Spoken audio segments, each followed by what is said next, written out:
Hi, it's Mark Griffin here from sunny Colorado again. I think now we're in week 4 or 5 of working from home and stay-at-home orders, and probably around this time where some people are starting to feel a little overwhelmed. And so today I wanted to talk about 7 steps we can take and 7 questions we can ask ourselves to help us overcome feeling overwhelmed. It's repurposing a post I read a couple of years ago, and the 7 steps still remain very relevant. And I think for any of us that felt that 2020 was going along pretty quickly with all the normal kind of stresses and strains of work life and home life and everything else that we have to deal with, COVID certainly escalated those and accelerated those to a new level, and added a layer on top of additional stress and uncertainty, and forced with it this sort of critical need for isolation and self-quarantining, stay-at-homes, etc. And for those of us that are lucky enough to still be able to work from home, that brings some of its own stresses and strains, let alone so many other people that are actually dealing with being sick, having loved ones being sick, and maybe also having significant losses of income or unemployment. So these 7 steps are helpful, and 7 questions you can ask yourself to help overcome this feeling of overwhelm if you are. First thing is just to try to roll with it.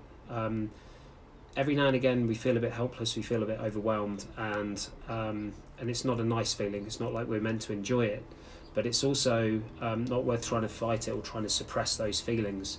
You feel that way for a reason.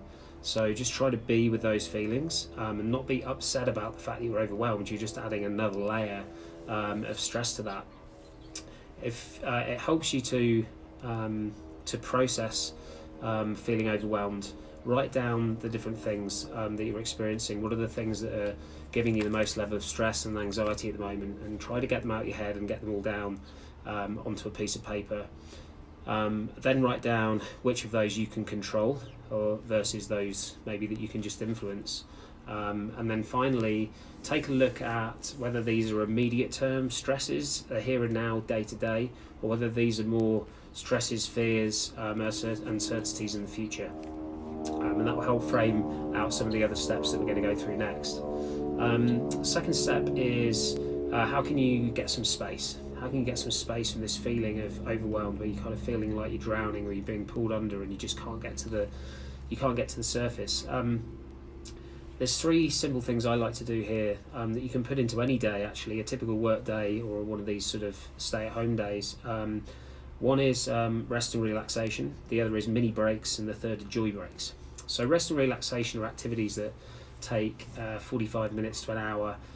They might be things like yoga, Pilates, meditation, reading a book, listening to an album, playing a musical instrument, going for a run, whatever those things might be for you.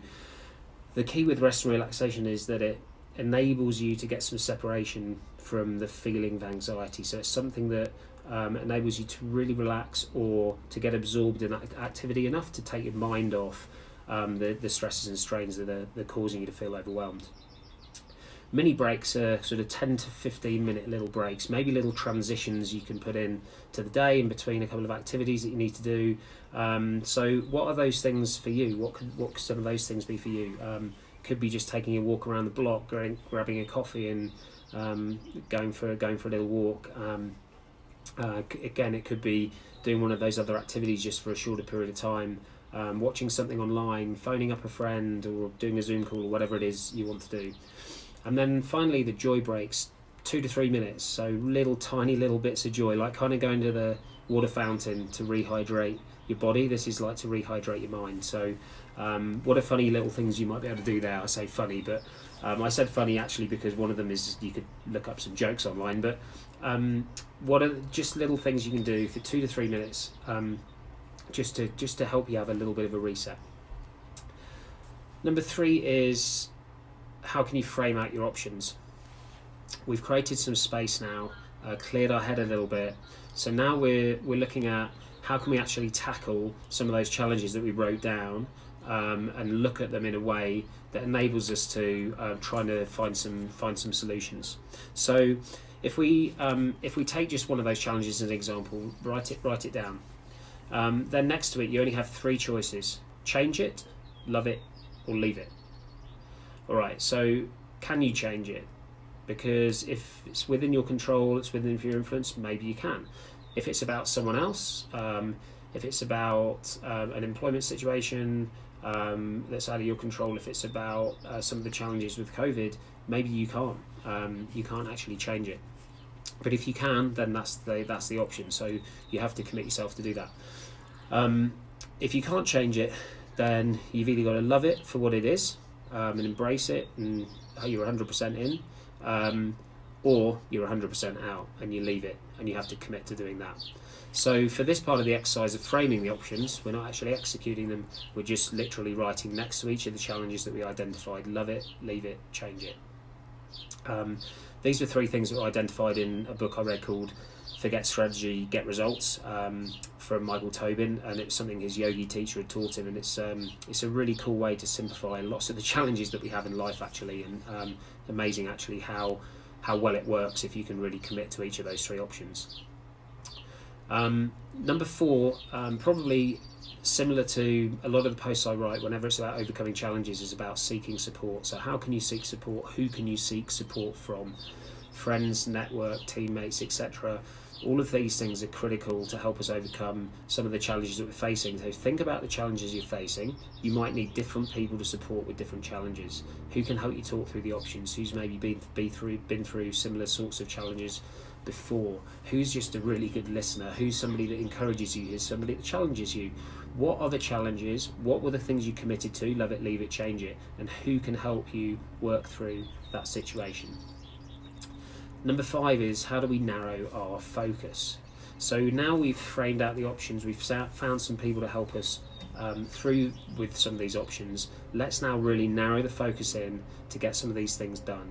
So if we have said we're going to change it, then if we don't change it at this stage, we fail. This is like in sports, and let's hope sports come back online, that we're into the playoffs, and the only way to win the championship a few weeks down the line is to win this game. So we have to do what we need to do to win this game.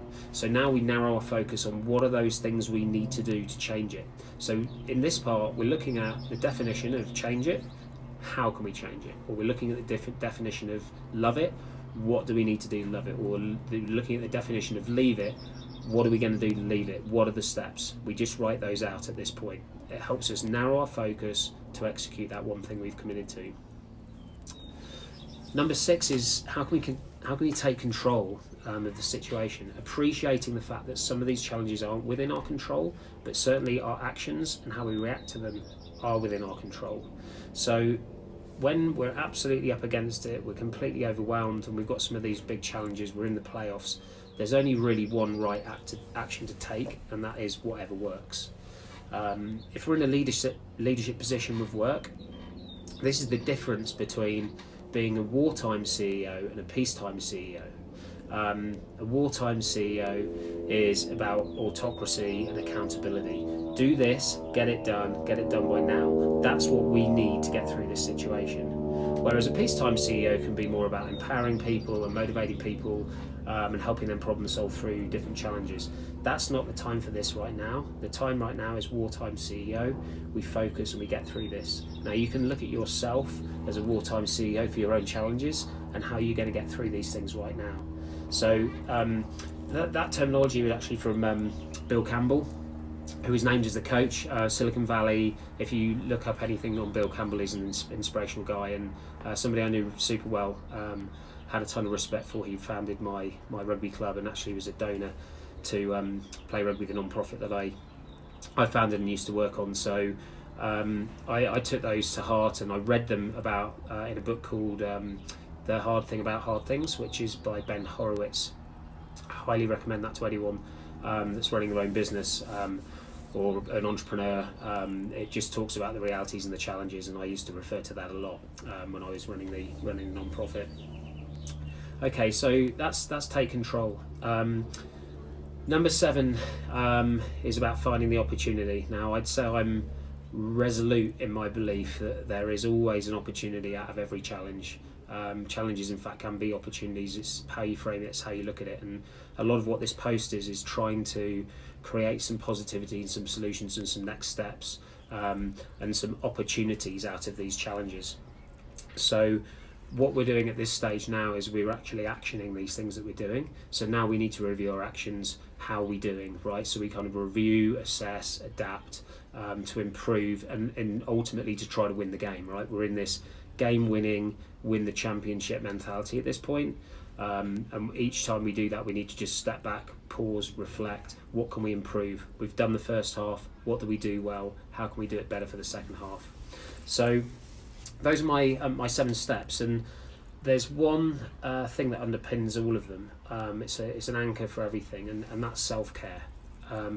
So while we're in this situation, do what you need to do to take care of yourself. I mentioned it in my optimism post a couple of weeks ago, and in order to take care of other people, you also have to take care of yourself. Simple things, just trying to get the right exercise, trying to eat the right foods, doing what you can to try to get enough sleep. Overwhelm and stress uses up a lot of negative energy in our bodies and in our minds, and so doing what you can to refuel and to reflect and recharge yourself is going to help you get through this situation. So please do take care of yourself. Please ask yourself these 7 questions if you're feeling overwhelmed, or pass them on to anyone else who you feel may be overwhelmed right now, and let me know if any of these have been helpful. They have been for me on multiple times, and certainly are right now. Thanks for listening. Bye.